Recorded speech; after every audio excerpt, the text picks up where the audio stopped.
This is Hannibal here from thehannibaltv.com, and today I have an author, the author of Lance by Chance, the story of Lance Von Erich, Vinnie Barry, also known as Vincent Barry. How are you doing today, Vincent? I'm doing well. Thank you very much for having me on. No problem. My subscribers might be a little bit familiar with this. We obviously have a lot of Texas fans on this channel, but Lance did do an interview with the two-man power trip of wrestling's John Paz to promote your book. And I did post the audio version of that on this channel, and I think about 7,000 people saw it. So there are some that are going to be familiar with the story. Yeah, I saw that, and I saw that you did that, and someone shared that with me. Yeah, I appreciate you doing that, and I think when people know a little more about the story, I think because honestly, I think when people hear the name of the title and they automatically think Lance Von Erich, he wasn't a real Von Erich. The story goes a lot deeper than Lance Von Erich himself, and of course, you can't tell a story about world class or the Von Erichs without touching on the tragedies. And that was the reason why they created Lance Von Erich, was because David passed away. And a lot of people think that they created him and brought him in because of Mike. They just put him on the fast track because of Mike got real sick. But they discovered him right after David died, and wasn't a wrestler at all. Didn't like wrestling at all, but he was a good-looking dude. He had a build like $1,000,000, and he was a bodybuilder and a weightlifter.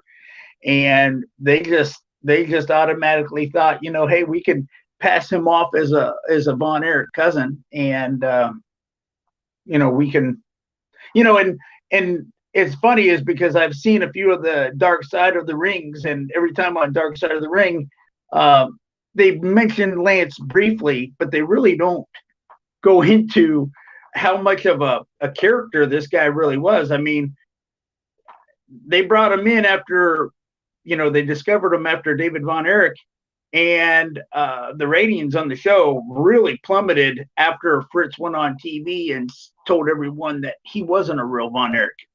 I don't think people really understand, was he the straw that broke the camel's back in world class? I don't think he was the straw, but it didn't help.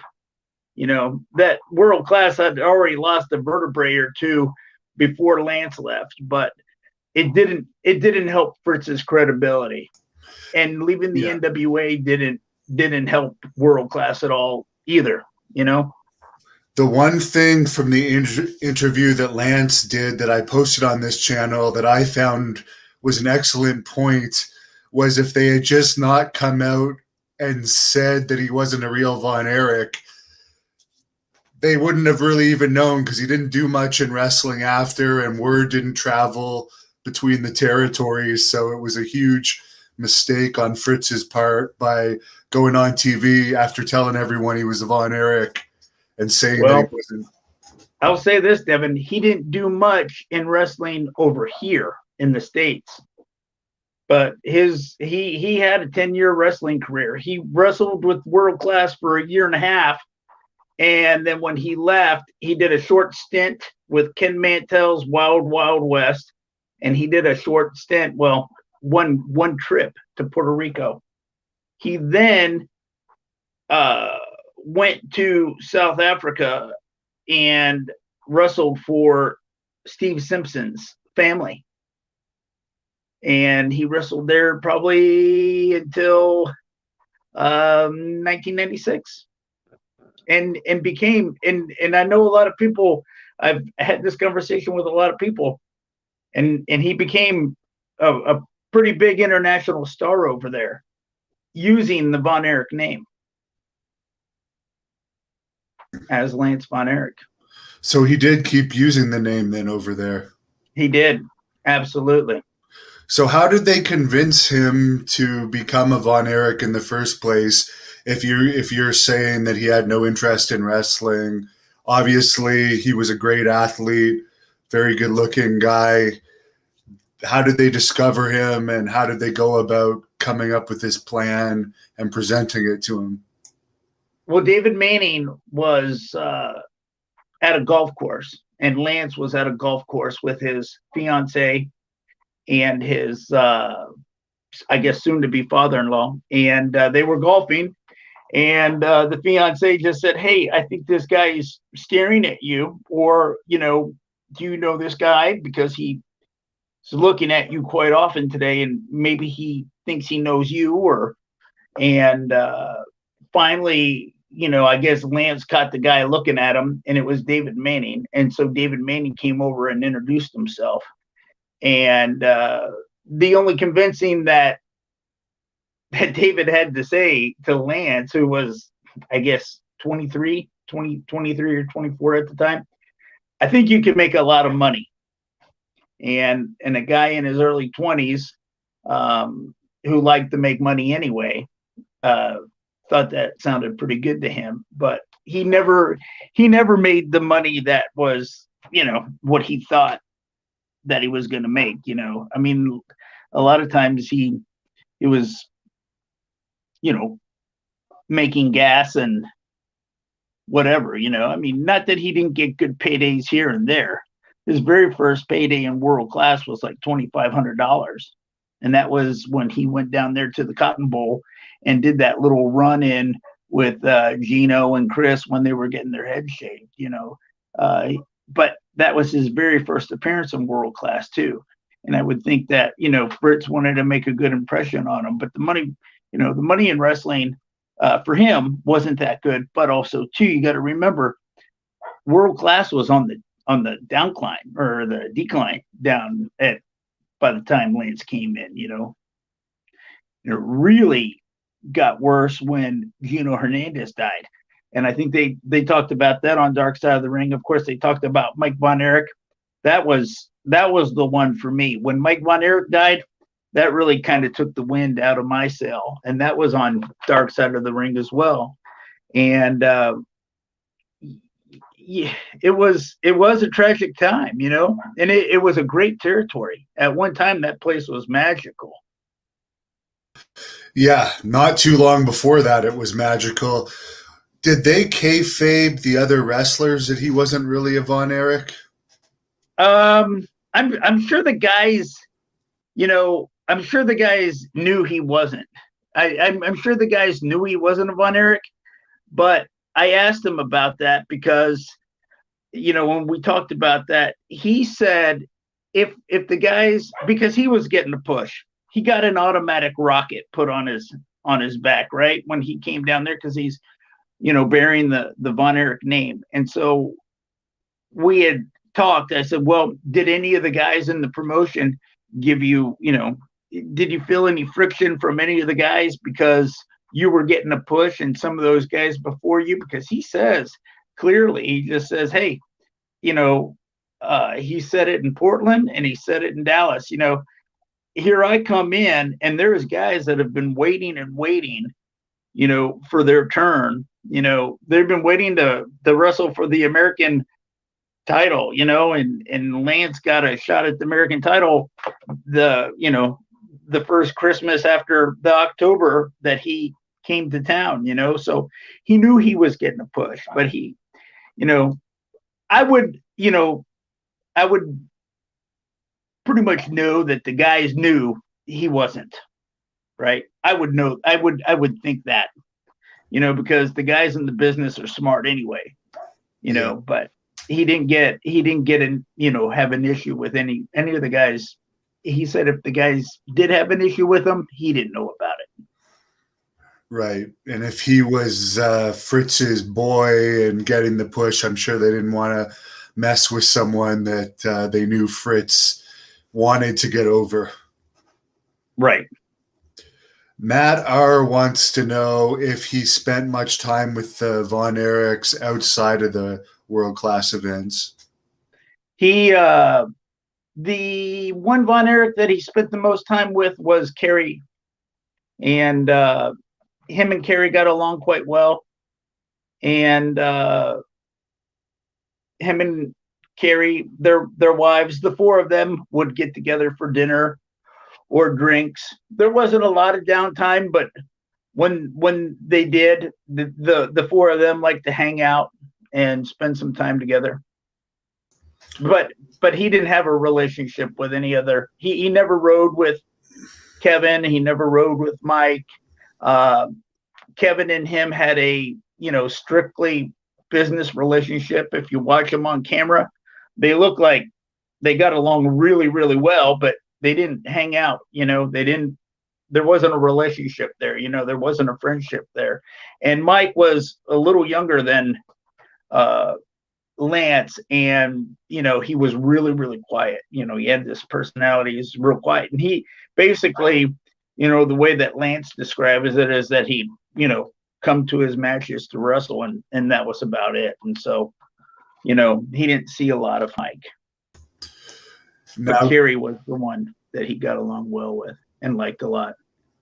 Kevin has been the most outspoken, not that the others are still around to talk about it, but Kevin talks as if he was against it the entire time, bringing Lance in and saying he was a Von Erich cousin, I guess. Did Lance realize that Kevin felt this way at the time? Yeah, I believe so. Absolutely. He could feel it right off the bat, that he wasn't real happy with, with him coming in and using the name. He could feel it. He could see it. He wasn't real chummy with him. When he was first training down there at the Sportatorium, Kevin and Kerry would come in together like on a Friday, and he'd Lance would think that they were coming to get their checks or something because they weren't there very long. But Kerry would come down to the ring and encourage them, and hey, you're looking good and you're doing good and glad you're here. And if you ever met Kerry, he was that kind of a guy, right? But Kevin was a little more like his father, and he didn't treat Lance like that, warm and chummy. As far as the infamous drug and party scene in World Class in those days, did Lance stay out of that, or was he involved in that? You don't hear the stories like some of the other Von Erichs that were intoxicated, I guess, a couple times when they went out there to wrestle. You don't hear that as much with Lance. Well, he talks about that in the book for sure. And yeah, he got into that scene. He talks about, there's a story in there about something that happens. I don't mind talking about the book and sharing the book, but I do want people to read the book. But he does talk about how drugs did get him in trouble. They got him, and he did he could get into the medical, the meds, the pain meds pretty good, because, the very first time that he got hurt, they sent him to a doctor, and he explains this in the book that he could get anything he wanted, Demerol, Seconal, Tuinol, Placidil, whatever. And the guy was doing that for all the wrestlers, and so, and that was a doctor that, the Von Erich sent him to. So, if he's getting that, everybody else is going there too. And there was a lot of drugs in that promotion at the time, Yes, we've heard the story. There was also a lot of groupies, which I imagine he had his fair share of. He looks like he's still a bit of a playboy to this day from the pictures that I've seen. Well, he showed up on one of these things in a purple robe one day. We were doing it for Australia, so it was an hour. I don't know what time it was. 7:00 over there. It was 6:30 where I was. It was 5:30 where he was, and he shows up in a purple robe. So yeah, I would Yeah, it was kind of stylish, you know. He looked like a playboy to me, but yeah, I mean, he was a good-looking dude, man, and the women liked him, you know, and there's no doubt about that. He almost missed his flight to Israel the first time they went to Israel because of that, you know. And so I think the book details a lot of stuff. The thing I like about the book is a lot of people thought he was going to bash the Von Erichs, and if he's hard on anybody in the book, it's him himself. You know, he was, you know, um, honest to a fault. You know, and I think a lot of people would be surprised of some of the things that he talks about in the book. You know, about himself. And a lot of people have asked me, you know, hey, did Dark Side of the Ring talk to this guy? And I said, well, you know, they only mentioned him like for 1 minute. No, did they talk to him about what he did after he left World Class? So I think a lot of people are going to be surprised of, you know, some of the ways that he decided to make money. You know, he went over there and became a businessman, but you got to remember, you know, it's totalitarian government over there. There's a lot of corruption over there, and he found ways. And you know, I'm not going to make him sound like a superhero or a Robin Hood. I mean, he was definitely lining his pockets with the money that he was making, but you know, he really felt like he was doing a service over there, and helping the citizens over there that were getting taxed out of their, you know, out of their pockets. It seems like he made money and like kind of lives like the dream lifestyle now from what I see. Like I've seen a recent picture of him with like four women on a beach, and it appears that like that's his life. So did he make his money from wrestling then? He didn't make his money in wrestling. Okay. You know, he you know, I mean, I guess he made a living, right? But when he was in South Africa, he had gyms, and he had um, like workout facilities, and he did very well. He did very well with them. And the guy is you know, I mean, he's just like a radar when it comes to ideas and making money, and you know, I can do this and I can do that. And you know, I've met some people in my life like that, but I've never met one like Lance. I mean, he's every time you talk to him, it's bottom line. You know, it's like, well, you know, it's going to cost this much to do that, and it's going to cost me, and if I do that, I'm going to need to do this, and I'm going to, you know. And so he's always thinking about the bottom line. So um he's done well for himself for over the years. But wrestling was, you know, he didn't like it when he started, but I think after he left, you know, what he liked about wrestling so much was that it took him places, you know. And when he was over in South Africa, he got to go to India, and he got to go to Singapore, and he got to go to all these countries that he would have never gone to. And I think he liked that, you know. Anytime that he could go somewhere and wrestle, he would wrestle, you know. There's a fan on here, Jay Enmore, wants to know what happened with Lance in New Japan. Okay, that's really good. So the story's in the book too, and he didn't. Uh, he was told by everybody in the business that everybody in the business would tell him, "Hey, um, if you want to make money, you need to go to Japan about 3 times a year. If you could go 3 or 4 times a year, you'll do well." Kelly Kaninsky told him that. Several people told him that. And so I guess it was in October of '86, he had an opportunity to go to Japan. Well, he got there and he signed a contract for $10,000. So he, you know, he was like, wow, this is what these guys are talking about, because it was like I think a 2 week stay that he was supposed to stay. So he got over there, and he didn't adapt to the culture very well.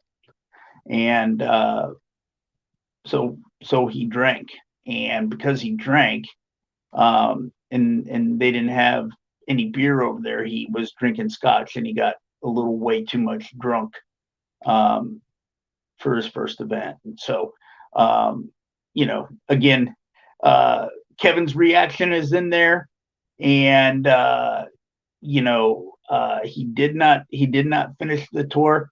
And Kevin to this day, because I've heard him like two times after the book came out, Kevin's like, hey, we had honor over there, and he went over there and he disgraced our name and all this. Look, honor in Japan and wrestling names and honor and all that means absolutely nothing to Lance. You might as well ask him if he wanted a burger from Wendy's or McDonald's, because the guy has no clue when it comes to what it means to wrestle in Japan. He doesn't care, but a Von Erich knows what that means. A real Von Erich.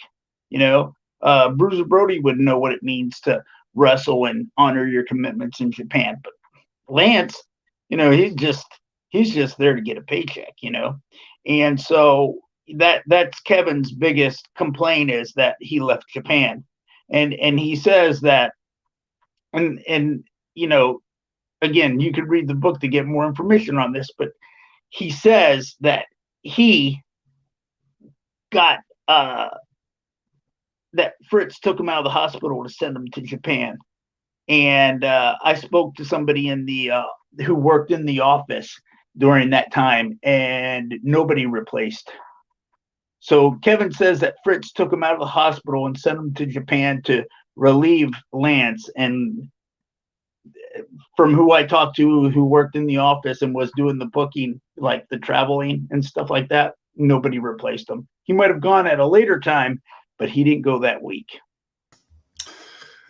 This is a joke question here from Johnny Brasco. Was Lance in the Von Erich will? I would say no. I'm going to guess Kevin probably inherited whatever Fritz had. Yeah, I would. Well, he sold the tape library to Vince, right? It went on the demand. So, I mean, I don't know what the numbers were on that, but I'm sure that was a pretty penny. Sean Wood wants to know if there's any Lance Von Erich sportatorium stories you could share with us. Let's see. Well,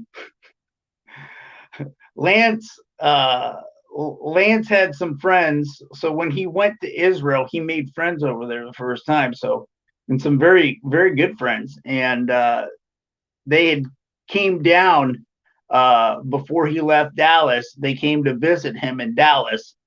And when they showed up to the sportatorium, they were very surprised of the condition of the building. And I've been in the building.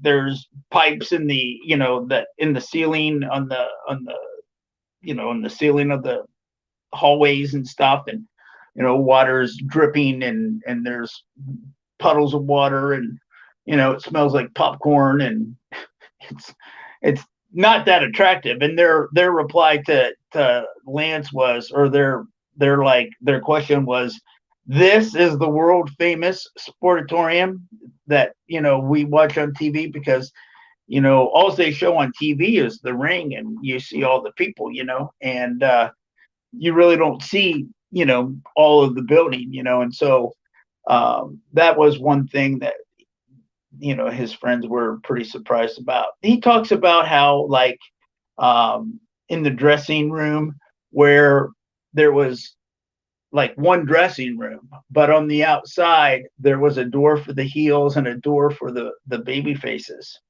But when and only the baby faces went in that door, and only the heels went in the heel door. But when you get in there, it's just one big room and everybody's together. But it appears, so that was one thing he shared that he thought was unique. This is a good question from Ace Goodhart. Was there ever any talk about having Lance feud with the Von Erichs and doing a storyline about him being the imposter, Von Erich, because that could have really blown up. No, there was no talk after Fritz went on TV, and after, here's what we think, and Lance has talked to me about this several times, is, there was, everyone's, says that, well, it was, Lance wasn't, it was about money. And Lance wasn't happy with the money he was making, but that they never really had that conversation. Lance was working a lot, and he was, the Von Erichs, again, on Dark Side of the Ring, Kevin was really good about saying, oh, we couldn't miss a match, and Von Erichs can't miss a match. And, Lance was wrestling twice a night because the Von Erichs never missed a match. They missed a lot of matches, and a lot of people in Texas know that they did. And it was just a common thing, And I don't know if it was because of, they thought that, oh, my dad, it's my dad's company and I can get away with it. But when Lance was wrestling Ric Flair, again, this story's in the book, but he says, hey, get ready to work. And he said that because he knew who the Von Erichs were. And so the writing was on the wall, the warnings were everywhere.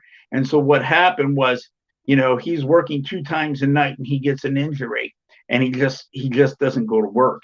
He doesn't call, they don't call him. He just doesn't show up to work. He wanted his shoulder to heal. And then by that time, Fritz came out on TV and outed him. And so there was no talks about a feud. And I know that somebody asked me, there was some kind of an angle or something that Iceman was wrestling Kerry or something like that, and the lights went out, and Lance was supposed to turn off the lights, and he was even on the program, because somebody showed me the program. Lance wasn't even in the country. So, there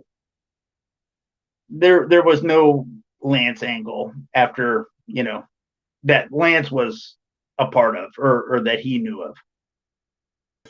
Your buddy Bryce Boudreau is checking in and says that your book, Lance by Chance, is a fantastic read. And I've put the link up a few times in this, but the link is also in the description for anyone that wants to pick it up.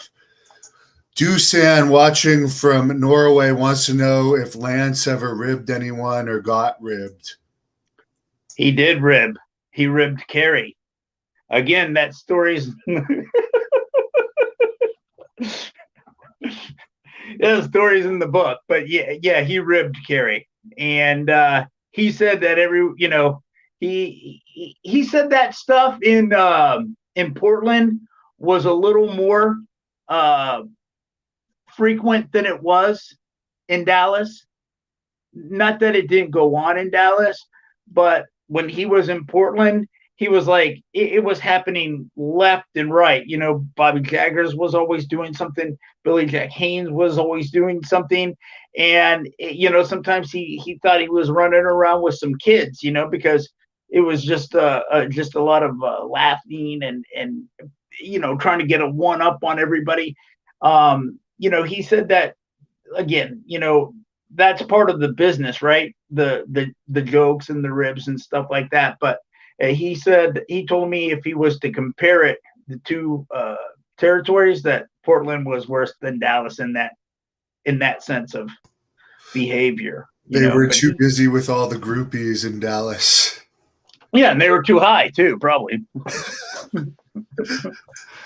Speaking of Portland, Al wants to know if Lance was friendly with Matt Bourne. He did not meet Matt Bourne until he went to World Class, but yes, he was.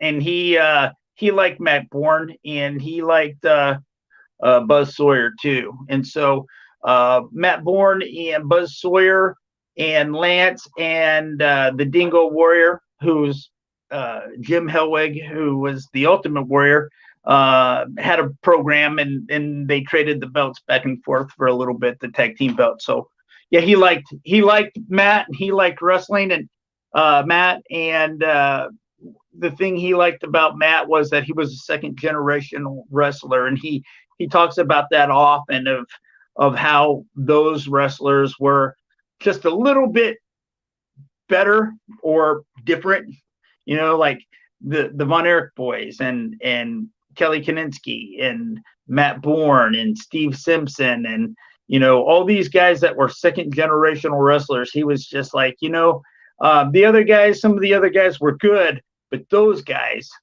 it was like a night off because they knew what they were doing. But you got to remember, these are guys that were wrestling with their dad in the backyard. All those guys, I'm sure. So when your dad's Gene Kaninsky or Fritz von Erich, it's like that's probably all you're doing is wrestling. Yeah, it's in your blood in those days. But sometimes the second generation just don't come close more often than not to the first generation. But Kerry definitely came close, and David too, to Fritz's success, I would say. Yeah, and not taking anything away from Kevin. I think Kevin was an outstanding wrestler. They were all different. They all had their different styles. It's so funny is you've got four young men. I didn't see Chris perform on TV, and he wasn't. By the time I stopped watching wrestling, I was, I was, I was just out of the wrestling scene by the time Chris came on the scene. So I really can't, talk about his personality because I didn't know him very well. But when you take, Mike, Kevin, Kerry, and David, I mean, golly, man, they all had different styles. Kevin used the ropes. They all could cut pretty decent promos, except Mike. He didn't cut a lot of. I didn't think he, but I liked Mike. I mean, I thought Mike was a good upstanding guy, and but everyone talks about how he didn't want to wrestle, But I thought Kevin was good. I thought Kerry, of course I liked Kerry a lot, but David was, I mean, when I got the news, I was about 15 years old. I got the news that David died. I couldn't believe it, man. I called the radio station and asked, and they told me, and I sat there and cried on the payphone, and all those tragedies were, they hit everyone. I mean, you didn't have to be a wrestling fan to be sad that the Von Erichs died, and my parents weren't into wrestling, but they knew it because of me, and I would hear my parents quite often say things like, well, it was pretty sad that a parent lost all these kids, and everyone talked about it in town, and it was sad, and that was one of the things too. It was like when I wrote this book was how do you how do you tell this story, because I wanted it to be in good taste, but you really can't tell this story without sharing the tragedies, right? Because especially if you know the dynamics of the story. I mean, if David Von Erich didn't die, there's probably never a Lance Von Erich. So it's kind of hard not to touch that stuff, And there was other stuff going on in there too. I listened to your podcast the other day with the boys and Jerry Bostic, and he was asking a question, or someone asked the question about the super kick in the hotel in Israel. It's in there. It's in the book. They were talking about Chris Adams getting drunk on the plane. It's in the book. Lance was there, and I talked to David Manning. David Manning gave me a lot of really good information on this, and he wrote the foreword to the book. I reached out to Kevin, and Kevin wrote a paragraph, and it's in the front of the book. And at first, he didn't want. I text him. And I'll tell you a funny story. Devin, do you know who Kenny Casanova is? He's an author. Yeah, he wrote Kamala's book, I think, and a couple others. Sure. Yeah, and yeah, Bruce Beefcake, Sabu. and he's my mentor, and so he's been helping me. And when I was writing this book, one night he saw me on the messenger, and he just sent me a message and, hey, how's the book coming? Where are you at? Do you have this done yet? Or did you send me this or that? Whatever. And we're talking, and somewhere in the conversation, he just randomly, and he does this quite often, but he'll just randomly go in another direction. And he said, hey, how big are your nuts? And of course, any guy is going to say, oh, they're huge, right? Well, I was like, yeah, they're huge. So he sends this number and he says, hey, call this number. It belongs to Kevin Von Erich, you know? And so I had that number, and I knew I had to call him. But at the time that I got the number, I didn't know what to say to him. And the book was really not quite ready. And so I guess May or June of 2020, I reached out to him and called him like, I think 2 Fridays in a row. And one day he just texted me out of the blue, and we texted each other for about 2 hours. And I remember doing this because I went over to my sister-in-law's house, and I sat in the front of her yard. I was texting this dude in my car, and we talked for about 2 hours, and he's just texting me back and forth. And he said, "Nay, you know what?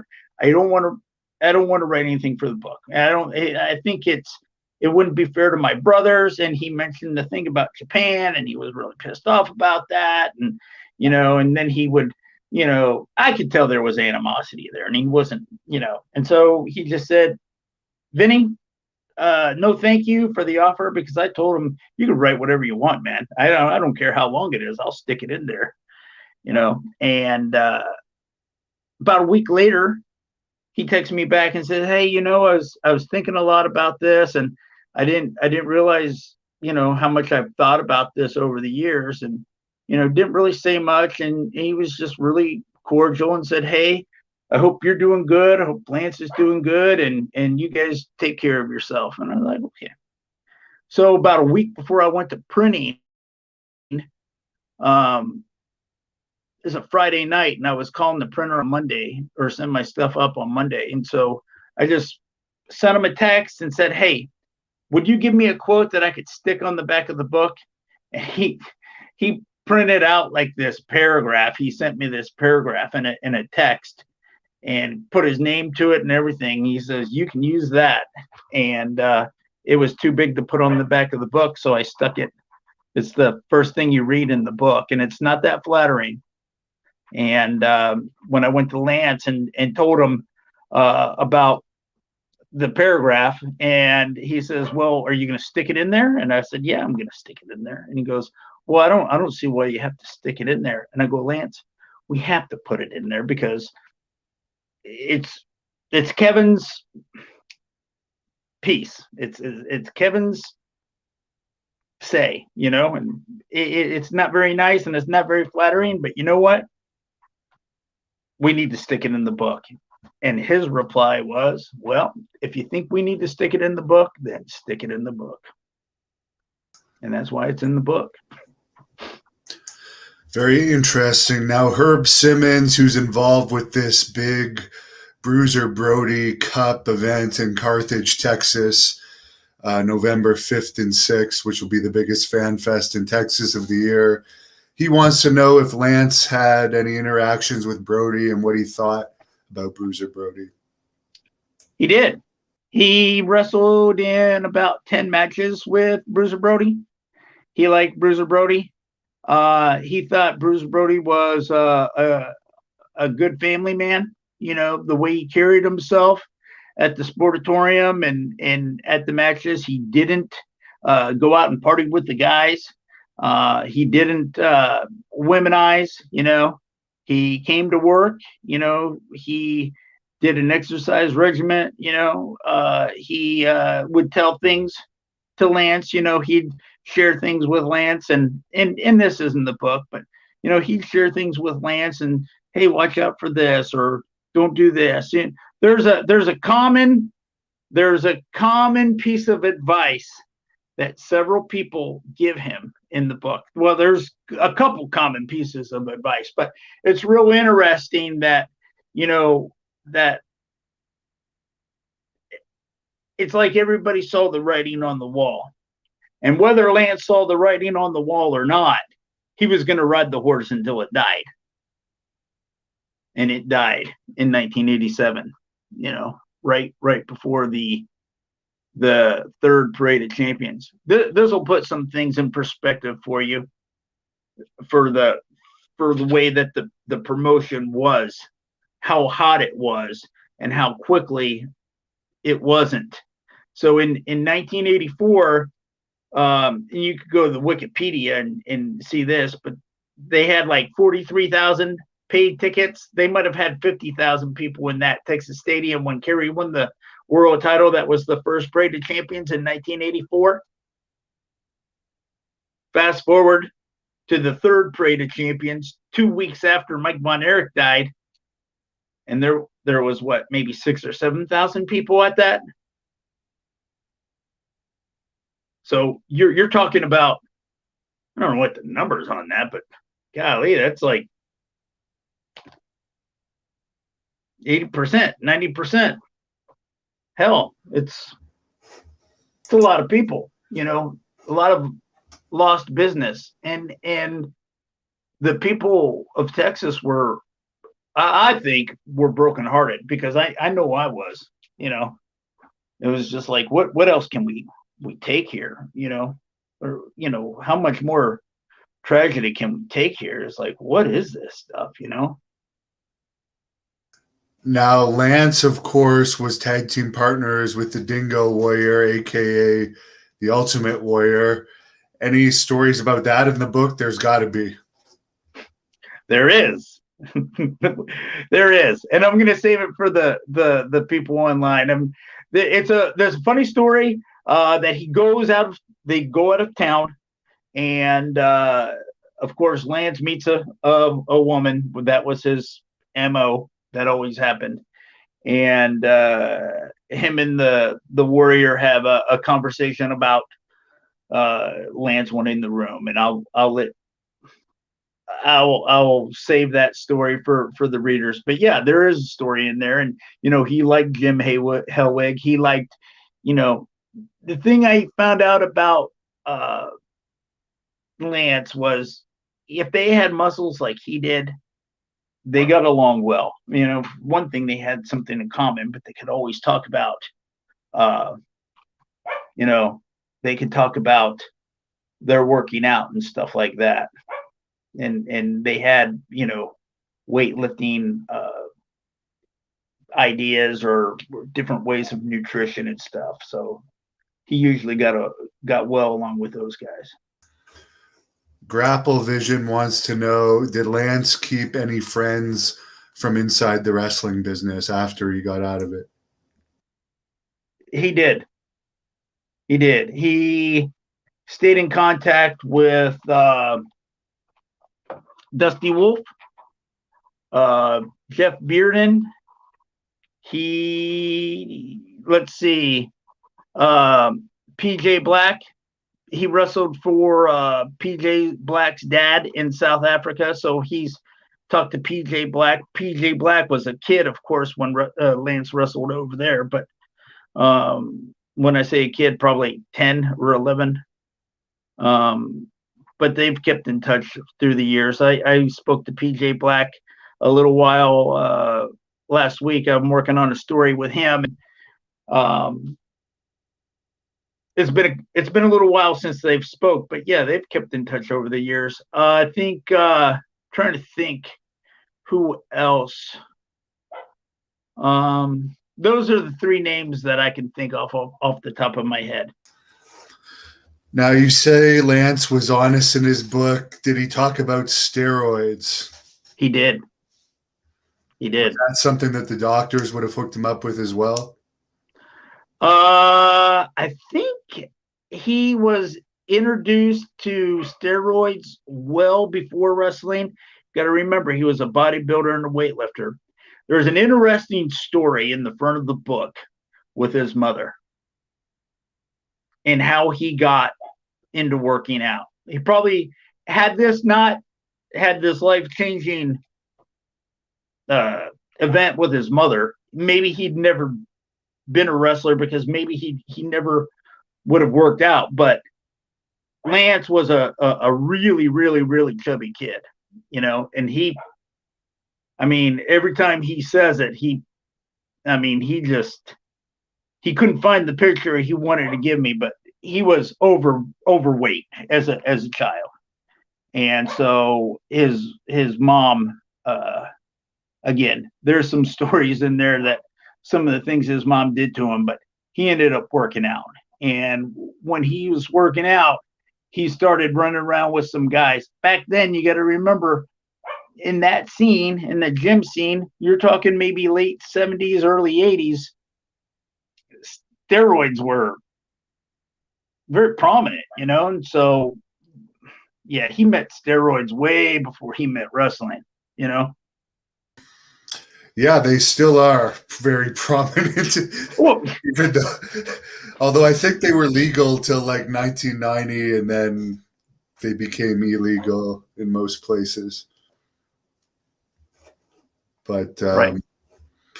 as far as someone asked earlier, is there any stories that were left out of the book, didn't quite make the cut, that you could share? Well, there's one story that Lance has always wanted to know why I never put it in the book. And I can't even remember what country he is in now. I would say somewhere in South Africa. But he was,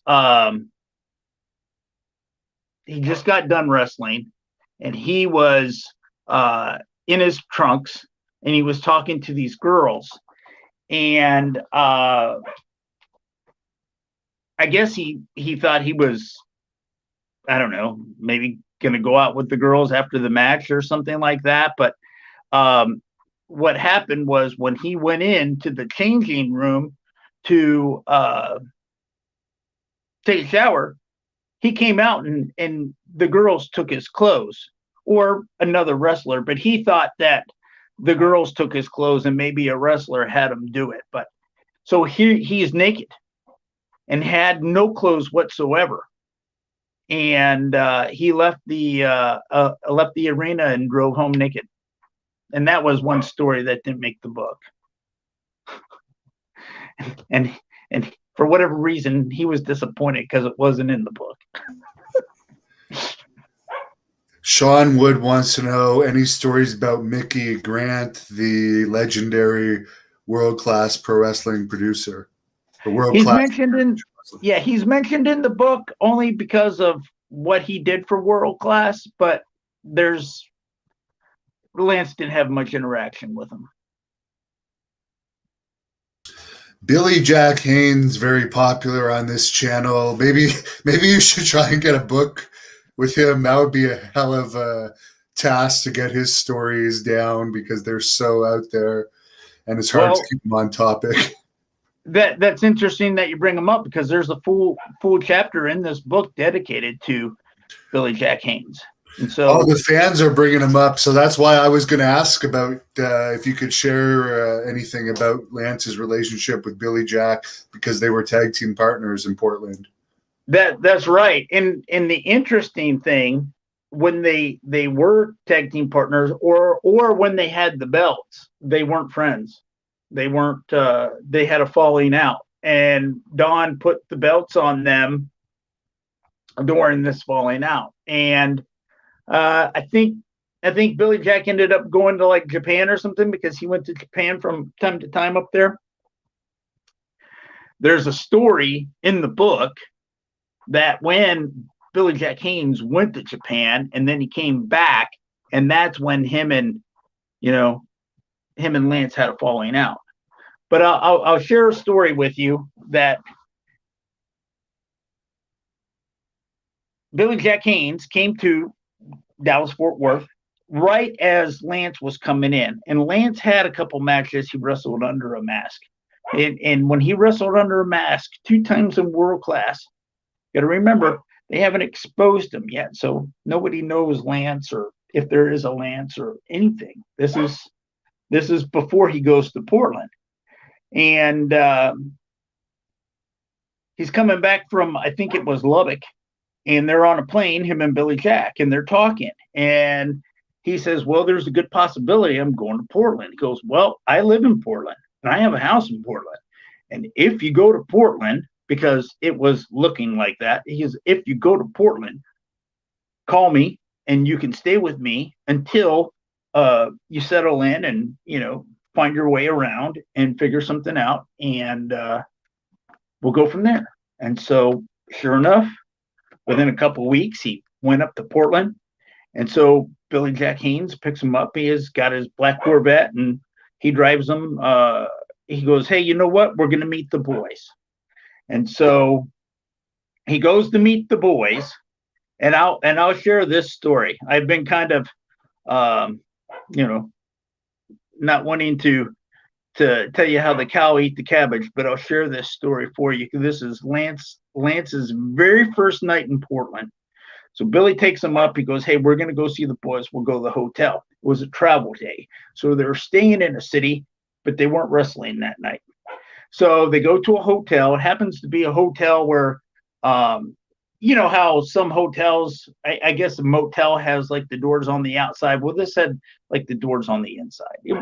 The way Lance describes it, it wasn't the Hilton, but it wasn't the worst thing he ever stayed at. So, he likes a nice hotel, if you haven't noticed. But he walks in this hallway and he puts his stuff up or whatever. They go to the room and they take care of all that business. And he puts his stuff in the room, and Billy comes over and said, okay, come on, we're going to go meet the boys.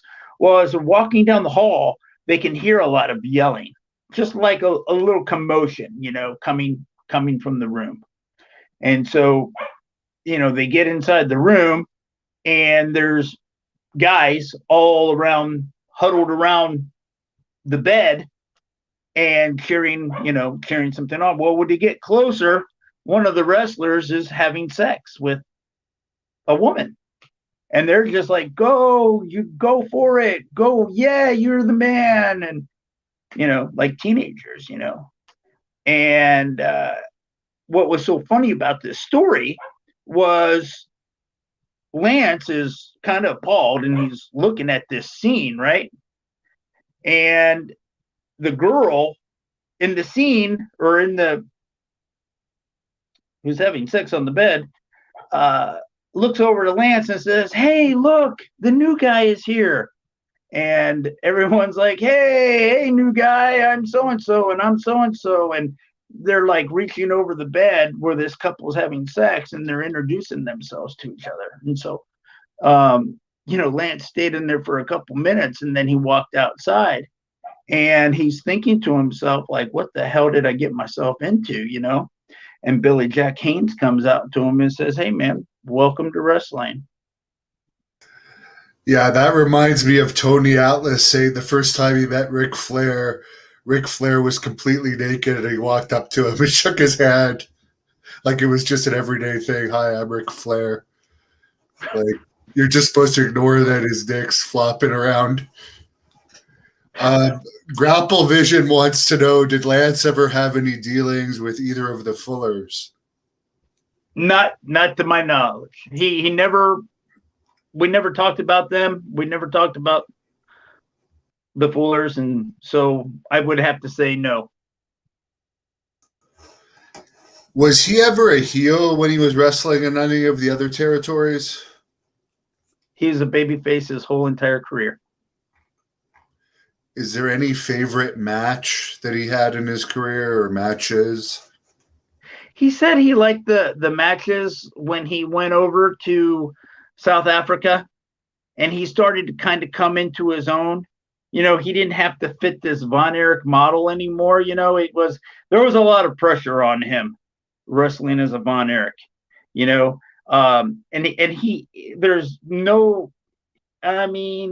he doesn't, no qualms when it comes to, look, Kevin and Kerry were flat out better wrestlers than me, and because here's the thing. It says in the book too, and you'll see there's a theme. There's a theme with a couple things here. A lot of people come up to him and say, "Hey, whatever you do, don't outshine the boys. Whatever you do, don't outshine the boys." How is he going to outshine the boys? He's not going to outshine the boys because he wasn't a wrestler. And so there was this pressure on him, and of course he says, he makes no bones about it. He goes, "I was not ready. But by the time they sent me to world class, I still wasn't ready.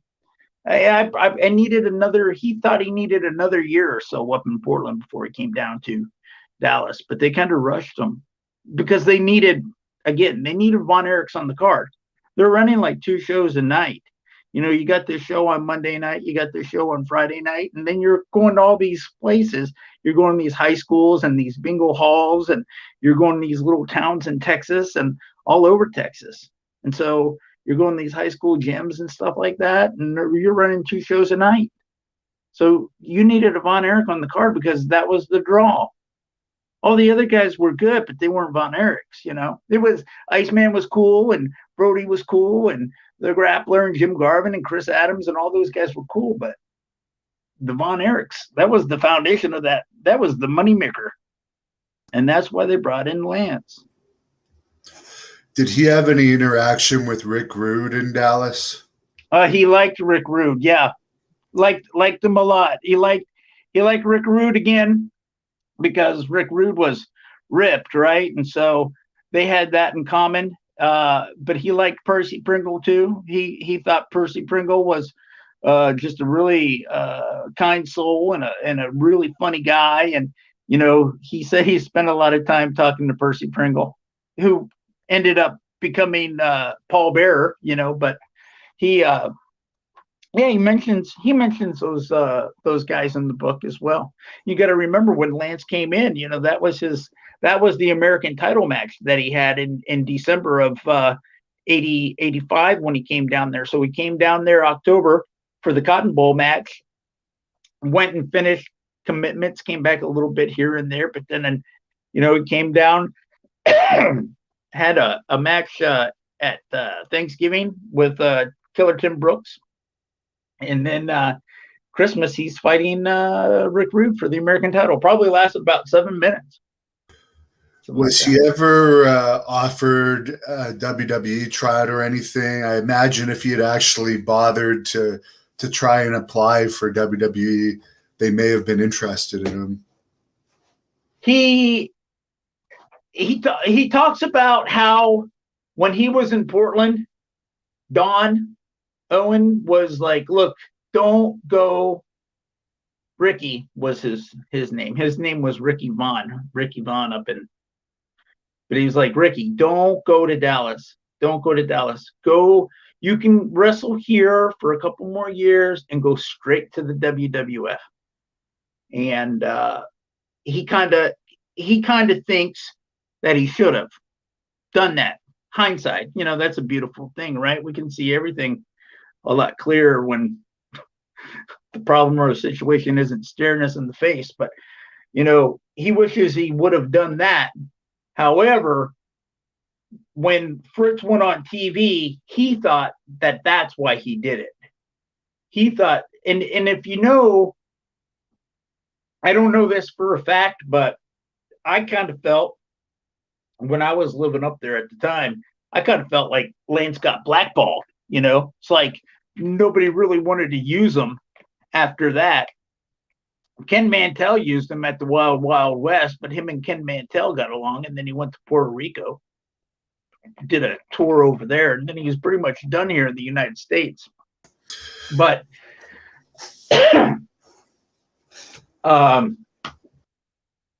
he was in Florida, and he met Eric Bischoff.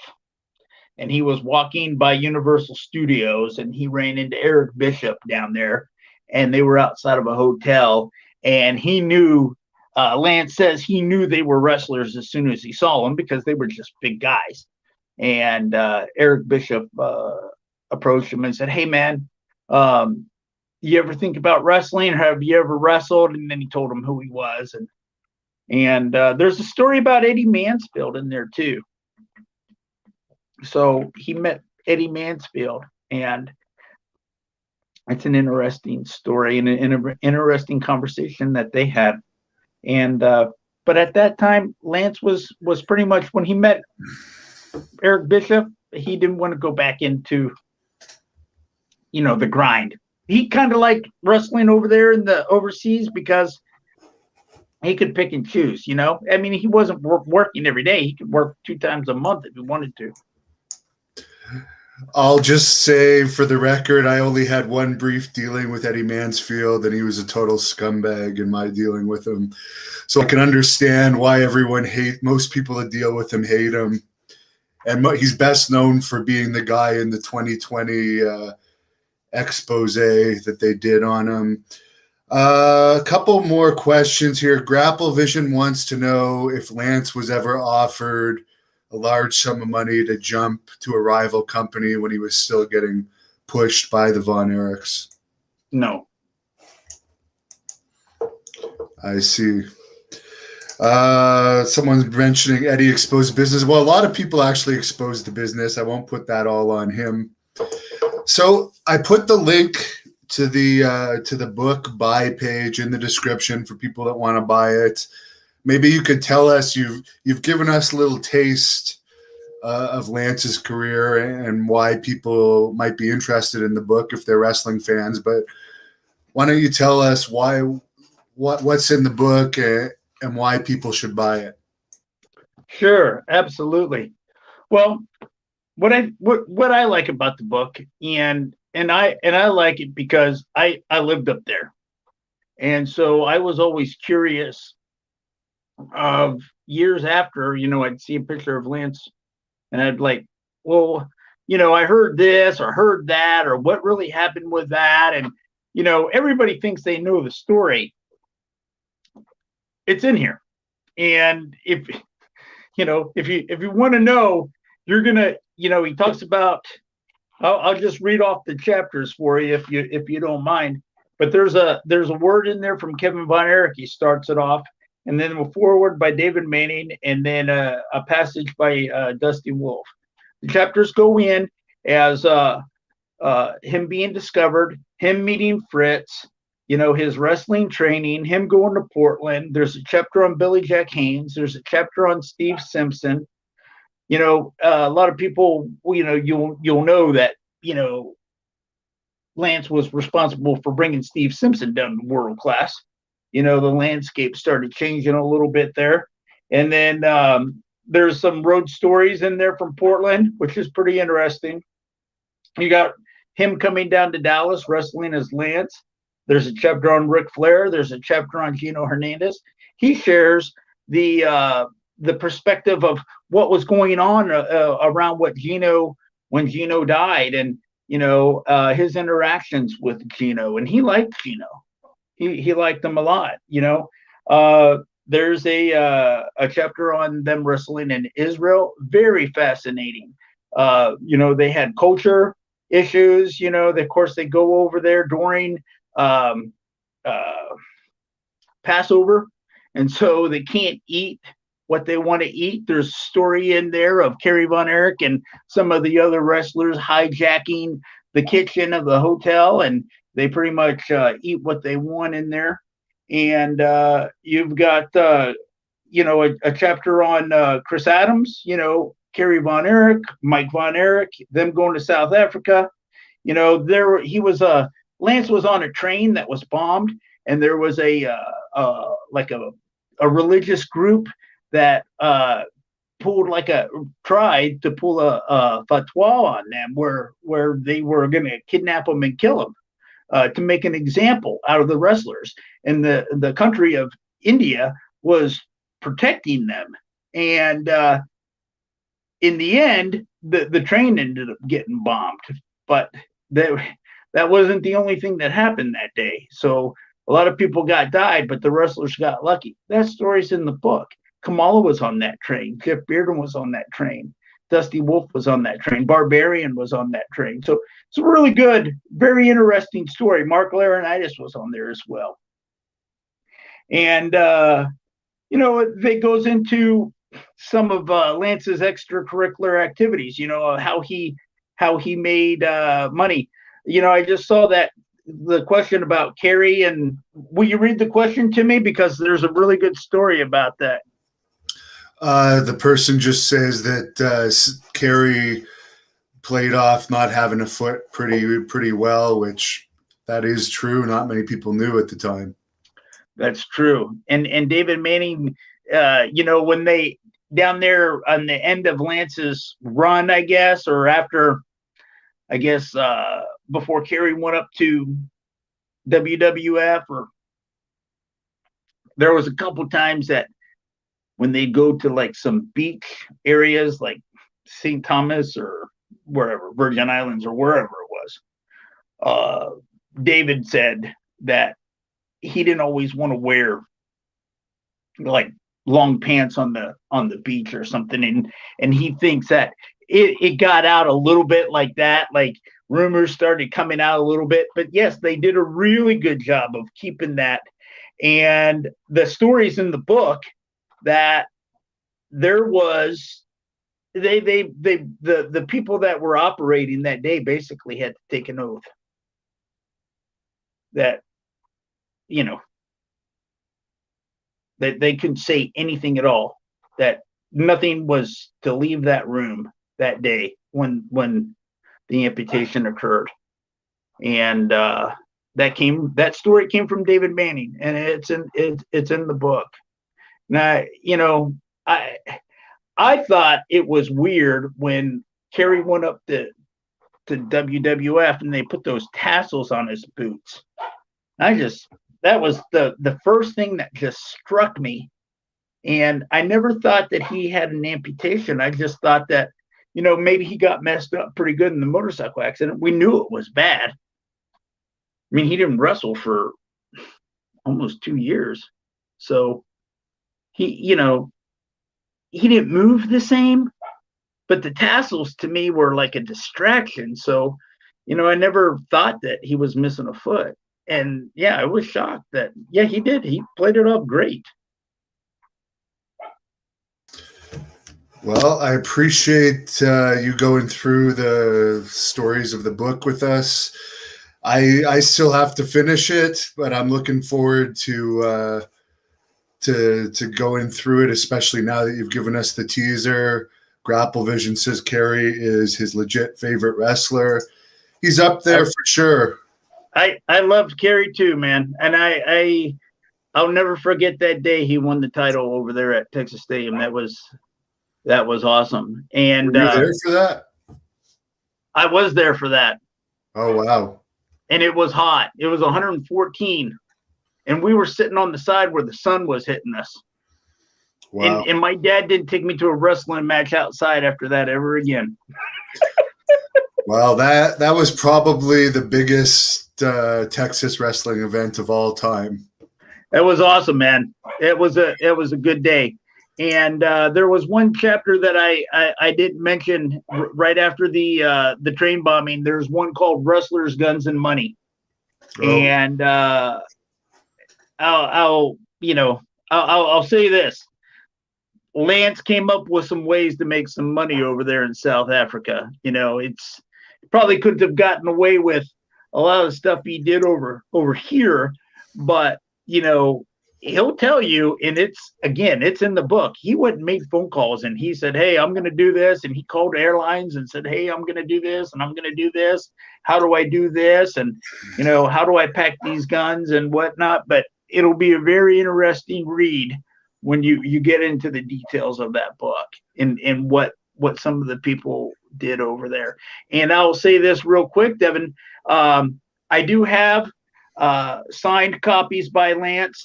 The book is not actually signed. He did sign labels and he sent me the labels. And he's living in another country.